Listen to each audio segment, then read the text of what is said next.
Bonjour à tous, aujourd'hui on se retrouve pour une nouvelle vidéo. Donc voilà, aujourd'hui comme vous avez vu dans le titre, on est sur une recette de pâtes sucrées que moi je vais faire personnellement au robot coupe. La recette se fait de la même façon avec le même procédé au batteur, à la feuille, mais j'ai décidé de la faire au robot coupe, ce qui va réduire le temps de fabrication déjà d'une part, et de la faire de cette manière, une fois au four, en fait la pâte va un petit peu moins se rétracter. Donc on aura quelque chose de beaucoup plus homogène à la cuisson, donc qui va moins faire comme ça. Donc pour mes peser, j'ai commencé à tout peser à l'avance. Donc la recette, vous l'aurez en description. Donc la farine, on est à 125 grammes de farine, du beurre et du sel dedans. Donc le beurre 75 grammes et une petite pincée de sel. J'ai mis de la fleur de sel, vous pouvez mettre du sel, mais c'est toujours mieux de la fleur de sel. Donc voilà, on met au robot coupe.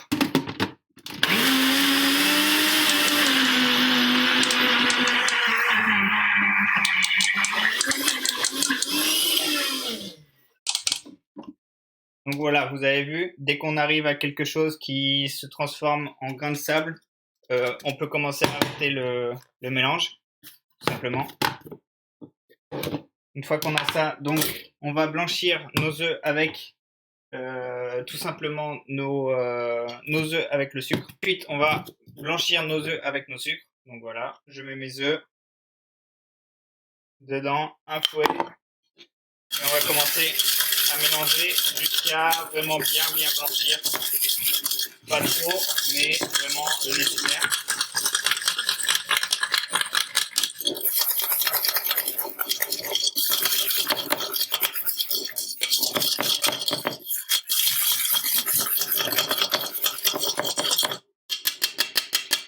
Pour le sucre, on est à 50 grammes. Pour les œufs, on est à 25 grammes.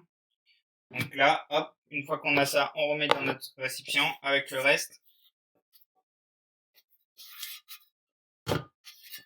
Voilà.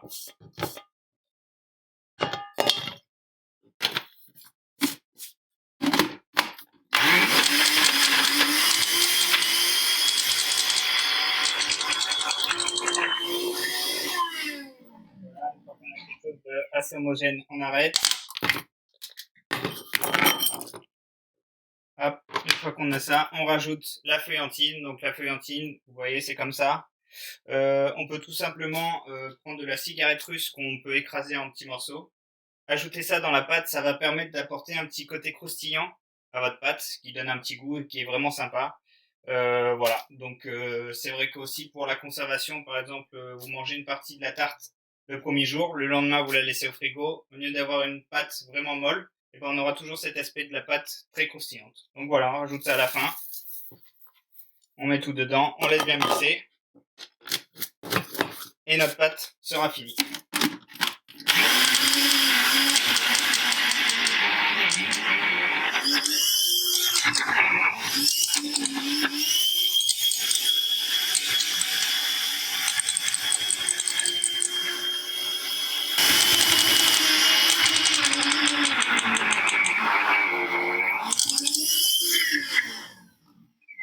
Donc voilà, une fois qu'on a ça, on arrête, on enlève. Alors, on va bien tout corner, mettre sur notre plan de travail. Vous voyez, on a un mélange bien homogène.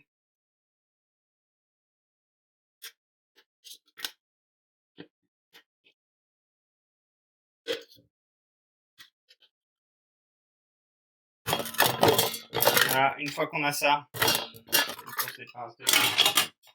on se donne un tout petit coup, vraiment très léger pour pas réchauffer encore plus la pâte, de fraisage, comme on appelle. Donc on étale sur notre plan de travail. Hop. Et voilà, une fois qu'on a ça, on peut filmer tout ça dans un film plastique. Moi, je le prends ici, hop. Et on laisse reposer 1 à 2 heures minimum. Le mieux, c'est de faire ça la veille au frigo.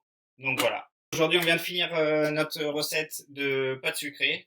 Donc voilà, n'hésitez pas à liker la vidéo, à vous abonner à la chaîne. Vous aurez du contenu toutes les semaines. Il y aura au moins un minimum une vidéo. Et puis, on se retrouve aussi sur Twitch tous les dimanches à 14 h pour des recettes beaucoup plus complètes. Donc voilà, ça peut être du Paris-Brest comme des tartes citron, mais c'est des recettes qui est fait justement en entier. Donc c'est des lives qui durent plus ou moins 1 à 2 heures, ça dépend. Donc voilà, n'hésitez pas à venir pour voir les recettes en direct, pour faire avec moi. Moi, je vous mets des petits tutos sur YouTube. Et puis on se revoit à la prochaine. Voilà.